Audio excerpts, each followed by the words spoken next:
各位岁月安心站的老朋友，大家好，我是阿宁。不知道您有没有这样的经历，家里那台市话座机，除了偶尔接到推销或者诈骗电话，平时根本没人碰，上面都积了一层灰。可是每个月收到账单，上面还是清清楚楚列着一笔70块的月租费。您可能觉得70块而已嘛，一杯手摇饮的钱无所谓啦。但阿宁今天就要带您一起算一笔账，看看这笔小钱是怎么在不知不觉中变成一笔冤枉钱的。咱们先来回想一下，您上一次主动拿起家里座机打电话是什么时候？是叫瓦斯还是订餐厅？现在连餐厅都能用 LINE 定位了。瓦斯行也有手机号码，那台电话真的成了摆设，更别说半夜突然响起来，吓得人心惊胆跳。可是啊，咱们很多人心里又有个结，觉得这电话用了这么多年，号码老朋友都记得，万一退了，老朋友找不到人怎么办？或者担心手机没电的时候，家里没个备用电话不安心。这种心情阿宁特别理解，毕竟是个用了大半辈子的老物件，有感情。但理解归理解，钱可不能白白浪费。您把中华电信的账单拿出来仔细看看，在室内电话费那一栏是不是有个月租费70元？您可别小看这70元，一个月70，一年就是840元。这840元能做什么？能买好几袋好米，能买一箱当季的水果，能带孙子孙女去吃顿不错的简餐。可现在呢，这笔钱就像洗手台没关紧的水龙头，滴滴答答的流走，而您一口水都没喝到，是不是想想都觉得心疼？但咱们过日子讲究精打细算，今天我就告诉您一个中华电信很少主动提的隐藏方案。您甚至不用出门，只要一通电话改个设定，就能立刻降低月租费，一年省下好几百。省下的钱拿来加菜，买营养品，多实在。所以请大家一定要把视频看完，特别是家里还有装网络，或者是自己一个人住的长辈，这里面有一个很重要的陷阱，还有一个来电显示的隐藏费用。如果您不知道，可能不但省不到钱，反而会吃亏。话不多说，咱们直接进入正题。大家手边有账单的话，现在就可以拿出来对照。您仔细看室内电话费的明细，绝大多数家庭都被默认设定在 A 型方案，月租费就是70元。为什么是 A 型？因为这对电信公司最有利呀。A 型方案的设计是月租费70元，里面包含25元的通话抵扣额，意思是您这个月如果打了电话，费用可以从这25元里扣。这在20-30年前，家家户户都靠电话联系的时候，确实很划算，因为大家一个月肯定会打好几通电话，超过25元。但时代不同啦。现在是2024年，人人都有手机，随时都能用 LINE、微信视讯，免费又方便。您家里那台市话，可能一个月都响不了一次，就算响也是诈骗电话。您一个月连一通电话都没打，那25元的抵扣额度就完全浪费了，等于是白送给电信公司。这就好比您去自助餐店，老板说最低消费70元，送您25元的小菜券，结果您根本不吃小菜，只喝了杯白开水就走人，这70元付得心不心疼？当然心疼啊！除了 A 型，中华电信还有 C 型方案，月租费95元，这个通常是给公司行号，或者特别爱打电话聊天的人用的，因为它的通话费率很便宜。但咱们一般家庭哪还需要用座机包电话粥？跟儿女孙辈视讯都不用钱啦，所以这个方案咱们直接跳过不看。今天要隆重介绍最适合咱们长辈的省钱王牌 B 型方案，它的月租费只要50元，比 A 型直接少了20元。它的规则很简单，这50元就是纯月租费，不能拿来抵扣通话费。听到这里，有些精明的长辈可能会想，阿宁啊，不能抵通话费，那我万一要打电话，岂不是不划算？听说 B 型打电话比较贵耶。您这个问题问得特别好，这也是电信客服最常用来劝退我们的话术。来，我帮您算一笔账，您就明白了。咱们来做个最极端的假设，就算 B 型方案打电话真的比 A 型贵一点点，其实差很少。但您别忘了 ，A 型您不管打不打，每个月固定都要先付70元 ，B 型呢，先付50元，这中间有20元的差价。这20元意味着什么？意味着在 B 型方案下，您每个月必须打出相当多的电话，多到通话费超出20元才会开始觉得亏了。但现实是，我们家的座机一年到头可能只打1-2通紧急电话，比如叫救护车119，或者打给没手机的老邻居。就算这通电话花了您10块钱，加上月租费50元，也才60元，还是比 A 型的70元便宜10块钱。所以结论超级简单，只要您不是天天抱着座机聊天的电话达人，只要您的电话主要是放着备用，接听为主，那么 B 型方案绝对是为您量身定做的省钱选择。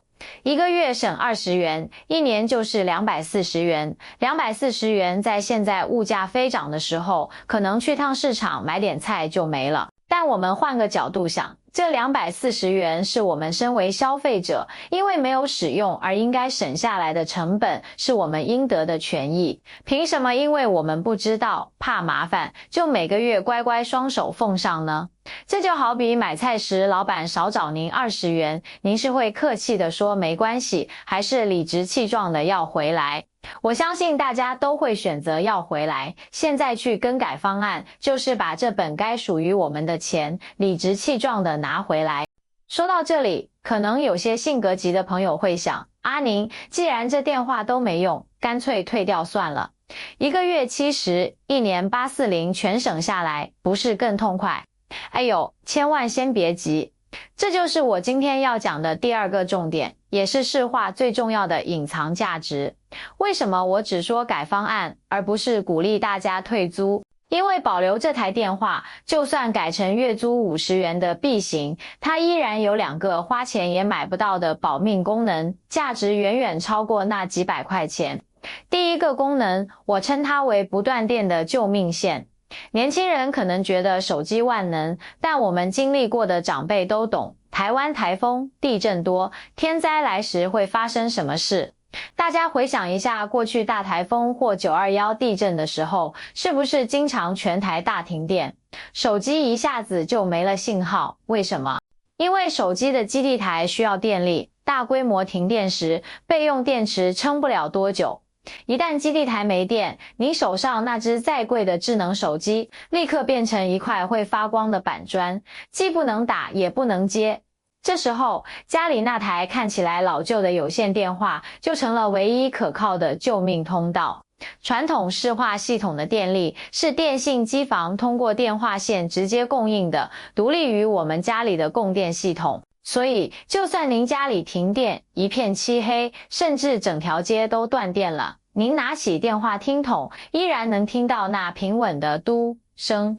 如果您突然身体不舒服，心脏难受，或是家里发生紧急状况，这台电话就能稳稳地帮您接通119、110，或是打给亲人求救。每个月花这50元，说穿了不是买通话服务，而是买一份通讯保险，买一份紧急时刻的心安。为了省这点钱，切断这条生命线，万一真遇到危难时刻，那是后悔都来不及的。第二个功能是应付现在这个诈骗泛滥的社会，我把它叫做实体诈骗过滤器。现在诈骗太猖狂了，手机一天到晚接到陌生来电，防不胜防。虽然手机有防诈 APP， 但对我们长辈来说，字太小看不清，手一滑就接起来，风险还是很高。而家里的市话呢，现在几乎成了诈骗电话的重灾区。什么？猜猜我是谁？你健保卡有问题，你涉及洗钱。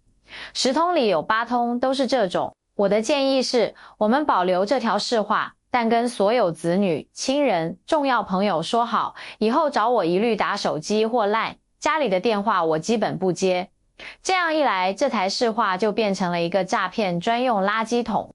只要家里电话铃响，您心里就有底，这八成不是好事。您可以从容的不用去接，不用担心漏掉重要信息，因为真正重要的人都知道直接找您手机。这对于独居长辈尤其重要，等于是用每月50元的成本筑起一道心理防火墙，把大部分骚扰和诈骗隔离在外，耳根清净，也大大降低被骗的风险。您甚至可以跟老伴开玩笑说，电话响了别管，那是垃圾桶在叫啦。接下来是第3个重点，一个纯技术的陷阱，也是很多想省钱的长辈反而赔钱的原因，网络附挂问题。现在很多家庭都有装中华电信的光纤上网、光世代或 ADSL， 您可能不知道，早期网络是必须附挂在市话线路上的，也就是说，同一根线既传声音，也传网络数据。虽然现在光纤比较先进了，但在电信公司的系统里，尤其在老旧社区，这两者常常还是绑定的。您的账单上很可能还有一个附挂电话号码。如果您听了别人建议，直接跑去柜台说我要退掉市话，柜台人员很可能会告诉您，阿姨伯伯，您的网络是挂在这支电话下面的，如果退掉电话，网络可能需要重新申请，或者每月要多收一笔电路费，这笔电路费往往比您省下的市话月租费还高。更糟的是，如果您原本的网络套餐有优惠价，移动市话状态，优惠可能就被取消，恢复成原价，甚至还可能有违约金。这样折腾下来，不但没省钱，每个月可能还要多付好几百，那真是亏大了。所以家里有装网络的长辈，最安全、最稳妥的省钱方法，就是我强调的保留市话号码，只把资费方案从 A 型改成 B 型，这样一来，电话号码不变，网络线路完全不受影响，不需要施工拉线，一切照旧。唯独账单上的数字变漂亮了，月租费从70元变成了50元，这才是真正懂门道、聪明省钱的做法。另外，我还要提醒大家一个小细节，查看账单时，注意有没有一笔叫来电显示的费用，通常是30元。如果您已经决定把市话当作不接听的备用线或诈骗过滤器，或者您的电话机根本没有显示屏幕，那这30元也可以顺便取消。这样加起来，月租费省20元，来电显示省30元，一个月总共省50元，一年就是600元。这600元足够老两口去餐馆好好吃一顿了。讲了这么多原理，最后也是最关键的一步，就是怎么做。很多长辈一听到要改方案就觉得麻烦，哎呀，是不是要去营业厅排队，要填一堆表格？柜台人员讲话我都听不太懂。我告诉您，完全不用。您只需要舒舒服服坐在家里沙发上，拿起我们讨论半天的那个电话话筒，花个10分钟就能搞定。请您拿张纸笔记下这几个步骤。的一步，拿起话筒拨打123，这是中华电信的免费客服专线，用市话打完全免费。第二步，电话接通后，耐心听语音指引。现在系统比较复杂，通常会请您按9或1转接专人服务，您就照着提示按，然后会进入等待音乐，请开着扩音，喝口茶，耐心等一下，别挂断，通常几分钟内就有真人客服接听。第3步，这是最重要的沟通环节。客服人员问候后，您就用清晰、肯定的语气直接说，你好，我家里的电话现在很少用了，麻烦你帮我把费率改成 B 型，就是月租费50元的那种。这里通常会有点小波折，客服人员可能会依照公司规定，好心提醒您，先生女士， B 型方案月租费不能抵通话费哦。打电话费率会稍微高一点，您要不要再考虑一下现在的 A 型？或者说，您这个方案用很久了，改了可能就改不回来哦。这时候，您态度一定要坚定，别被绕晕。您就用我教的万能回答法，没关系，我现在都用手机和 LINE 了，市话几乎不打，我确定要改 B 型，就算偶尔要打，那点通话费我愿意付，麻烦你直接帮我改就可以了。如果对方还想解释，您就再说一次，对，我确定，请帮我改成 B 型，谢谢。当客服听到您这么坚决，思路清晰，就知道您是了解情况的，通常就会直接帮您处理了。接着，客服会核对您的身份资料，比如姓名、身份证号、装机地址，确认是本人或户主后，就会在电脑上操作变更。第4步，确认生效时间。在挂电话前，记得问一句，请问这个更改是下个月开始生效吗？通常都是次月生效，也就是说，您下个月收到的账单就会看到月租费纳栏变成令人开心的50元了。您看，整个过程不用出门奔波，不用抽号码排队，连衣服都不用换，在家吹着冷气，喝着茶就办好了。这不仅仅是省钱，更是一种对自己权益的主动维护，一种聪明的生活态度。最后，阿宁想跟各位老朋友说说心里话。也许有人说，一个月省20元，是不是太计较？不，阿宁认为这不仅是钱的问题，更是一种对自己财务的轻型掌控。我们的退休金每一分都来之不易，商家有时会利用我们怕麻烦的心理，设置一些默认选项。当我们主动打电话123，改成一个更合理的方案时，这就是在清楚告诉外界，我们长辈心里明白，懂得精打细算，能照顾好自己。这份自己做主的信心，比那20元更珍贵。而且小钱积少成多，一个月省20，一年240，10年就是2400元。如果全台湾有100万位长辈都做了这个聪明的改变，那就等于从电信公司的利润里拿回了整整2.4亿元台币，让这些钱回到我们老百姓的口袋里，用来改善生活。这就是团结的力量，涓涓细流，终成江河。如果您觉得阿宁的分享对您有帮助，哪怕只是一点点，也请您把这段视频分享给您的子女，或者转发到家族群、好友群。您可以跟儿女说，帮爸妈看看家里电话费是不是这样，有空帮我们打个电话改一下。这不仅是省钱，也是一个让晚辈关心家里事务的好契机。轻轻一个动作，就能帮爸爸妈妈守住钱包，孩子们一定会乐意帮忙的。这里是岁月安心站，我是阿宁。我们不说空泛的大道理，只分享最实在、最接地气的生活智慧。希望帮助每一位老朋友，把退休后的每一天都过得更加聪明、更从容、更安心。我们下期再见。